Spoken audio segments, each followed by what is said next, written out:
Good morning, everybody. It's Patrick with Gills from Motorworks. Today we have a fun one. 2016 Mustang GT.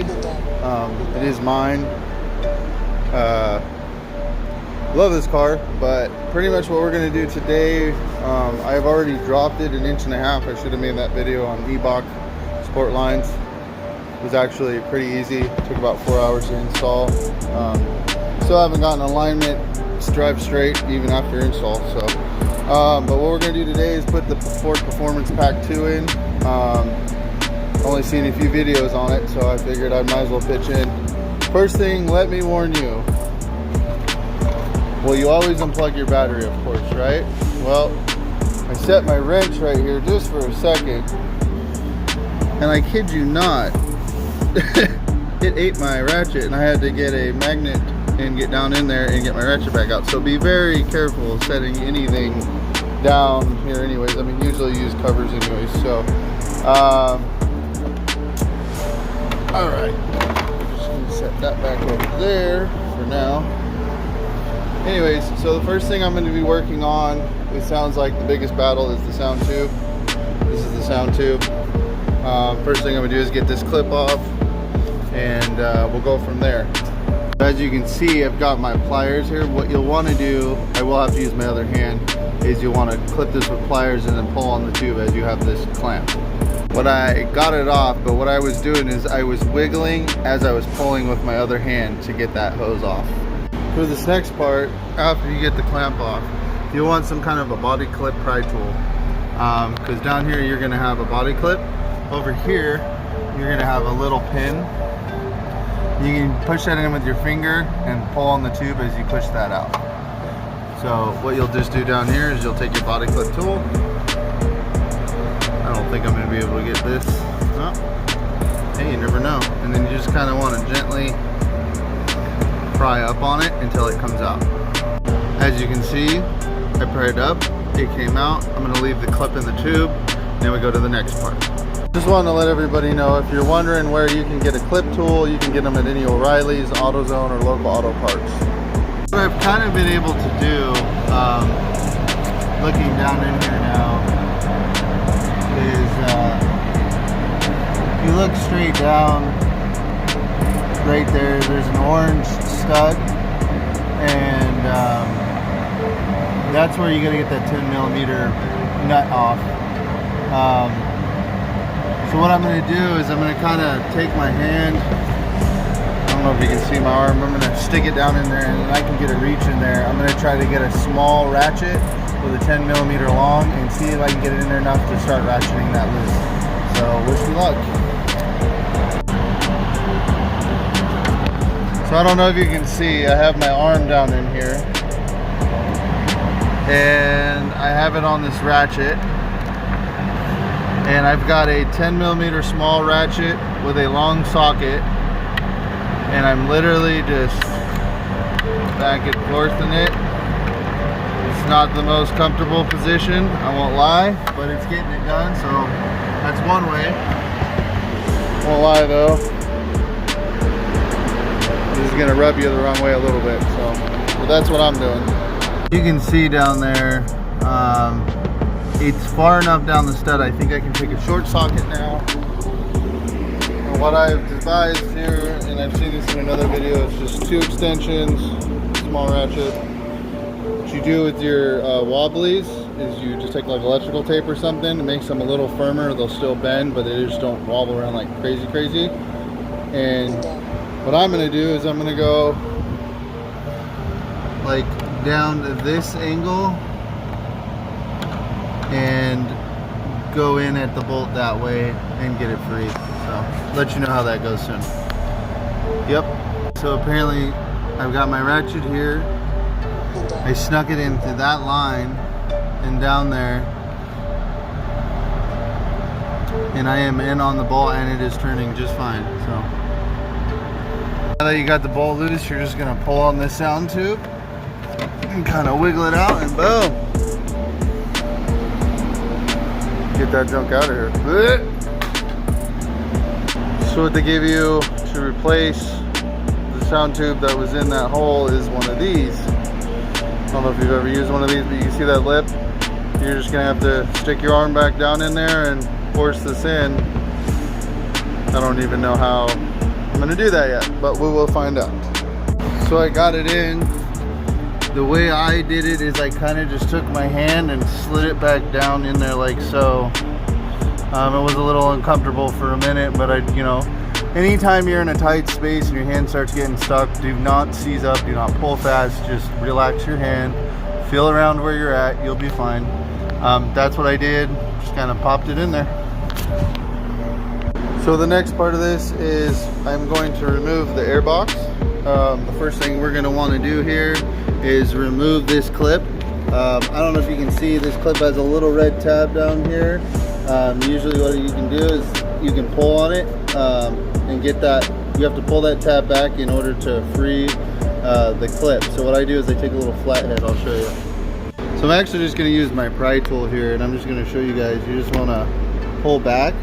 You can see how that clip just disengaged when you pulled back on it. Now that that's free, what you do is you'll feel the original, there's like, it's not like a button, but there'll be a tab right here where that was. You're going to push and pull, and that frees that. And yeah, that's the first part. The rest of it, you're going to have your clips here. You can use your clip tool. And then you're going to have two 10mm, well, just one.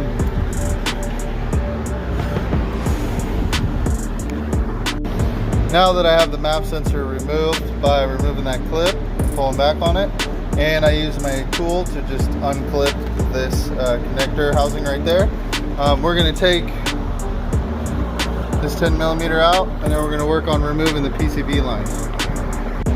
So next what we're going to do is we're going to remove these lines, your EVAP lines, and really all you're going to do is you want to pull forward so you can like pull back on it, but you pull forward and you push in and then you can pull out, and that's it. And then you just do the same for this one over here.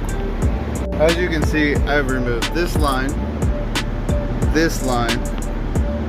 and I also removed this line just so that nothing really gets in the way, and that line went to here. So easy done. Now on to the next step. There is one more line that you will have to do. It's kind of like the other ones, it's a little different. This one has more of a tab and push. So what I'm going to do is push in and see how that tab's been disengaged. Now you can pull it out, and we'll go from there. So the last part, so we can remove the air box, is you're going to have a 7mm nut here, or you can use a flathead. You're going to loosen up this clamp, and then we're going to pull out the whole air box assembly.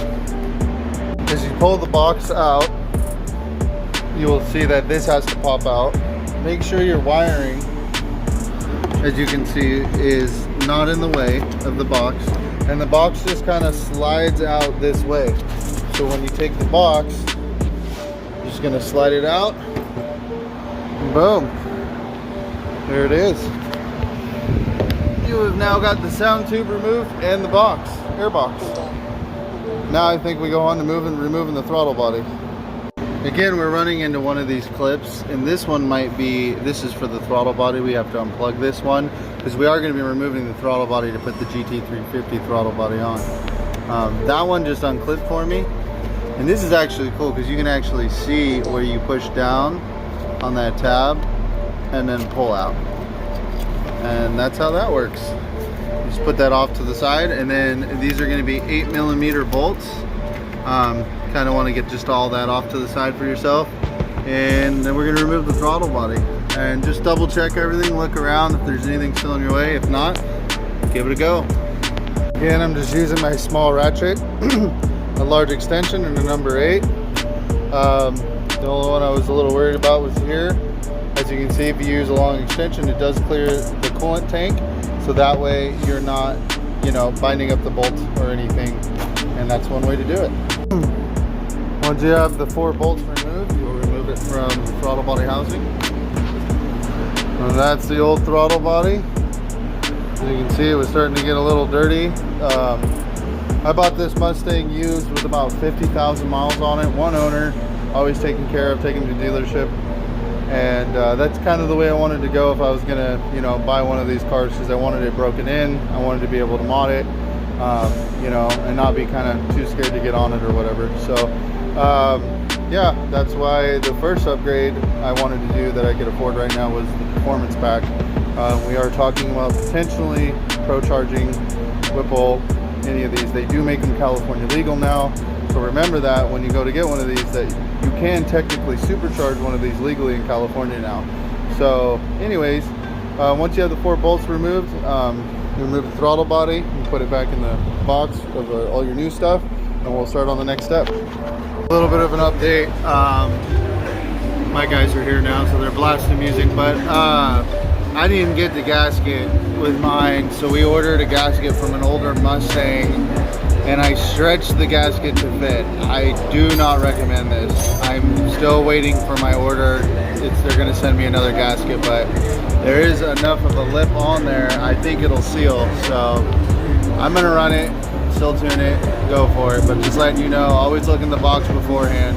I'll have more updates, but for now we're just putting the throttle body spacer back on. You have to use an Allen head for that, and then I think it's 82 inch-pounds, but I'll let you know. So it's actually 7 foot-pounds is what the torque is. I have a snap-on torque wrench, so that's what I torque them to. We'll keep rolling. Hey everyone, I've got the GT350 throttle body installed. You have to do 60 inch-pounds and then another 60 degrees on our full 4 bolts. Again, I have a snap-on torque wrench that does both angles and inch-pounds and every other number there is really. So I'm kind of lucky there, but if you don't know what 60 degrees is, it's about 90, so you're going to be about that. It's about 60 degrees. So other than that, we are going on to the next part where you have to cut the boot of the intake boot. It's pretty simple. So if you have any sort of, I don't know, razor blade, you're just gonna make 2 small cuts, and I'll show you where. So I made my 2 cuts. If you're looking at it top down, I went about 1 inch in on this side, and I went right around where that corner comes down. And then you can see that folds down. And then I'll show you right here where this line goes is about where I cut down to. So the whole thing folds down. That's it. So not only along with not getting the gasket, the throttle body gasket, and I had to kind of find one that was close, stretch it, make it fit. I still don't know if that's gonna work until I fire this up. We also have another little bit of an issue here. Here's your map sensor wire. It wants to reach over there, but it's not gonna. There's a clip here, and there's one more. I'm gonna take the box back out, and I'm gonna take out 2 clips to see if I can make this a little bit longer. The 2 clips I loosened was this one, and after I got the box back out was this one down here. Now I feel like we will be able to stretch and plug in. I will let you know more here in a minute. Once I loosen those 2, I have now plenty of room to plug in the harness for this. It's really up to you if you're going to want to zip tie or mod it any differently. There's one where he says you can drill into the box. I'm not too worried about it because it's still pretty tight, so I'm one of those guys, I'll probably just leave it where it's at and let it be. It's not like it's going to chafe or rub too bad. So anyways, that's how you get the harness just a little bit more extended. And then what you want to do, you're going to stick your hand down here, kind of feel around, make sure you can feel the rubber boot over the intake tube as best as possible. And that's it really. Now we just bolt everything in, get it going, and then we'll get on to the tune. One thing you will have to replace is your PCV line that they do supply you, which will be this, and you will put that on like so. What I did have to do to get this one off is I turned it all the way down, and you can see it will show you that clip like the other one was before. Push in, pull tab, pull out. Boom. There you go. And then you can put your new one on there. Just click right in. And that'll click right in, and there you go. So what you do is you take your original two that were like this, and you're just gonna cut an inch behind where the last of this is. You just cut, I cut an inch back, don't cut too far, but enough. And then they provide you a tee. You tee here, and then you just tee it back into there, and you're good to go. You could tee it different ways if you wanted to, but this is the way I did it, and looks good. So there you go. All right, now that it's buttoned up, we're getting ready for the tune, and we'll go from there. So once you download the software, you'll go in here.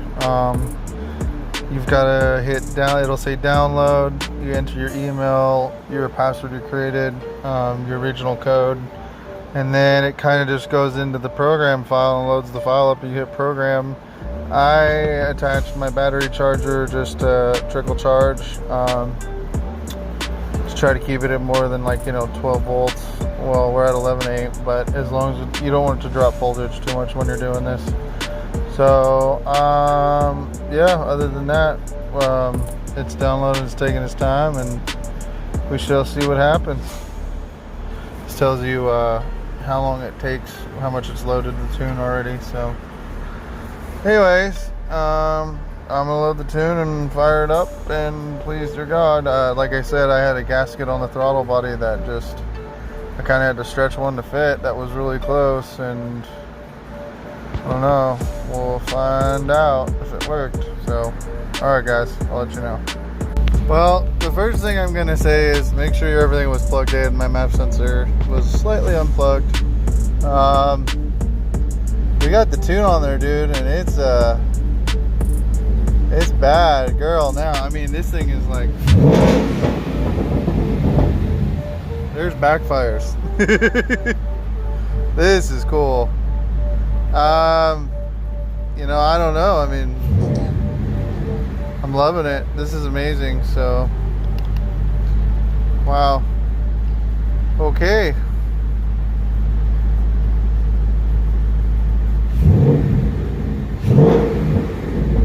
This is pretty cool. I mean, yeah, the power of this thing is just, wow. Okay. Well, all I'm gonna say right now is, oh my God, the torque, it's there. I mean, it is just nasty now. I mean, wow. I didn't know, man. I mean, Ford knows what they're doing, dude. That's why I got this kit. I was like, oh yeah.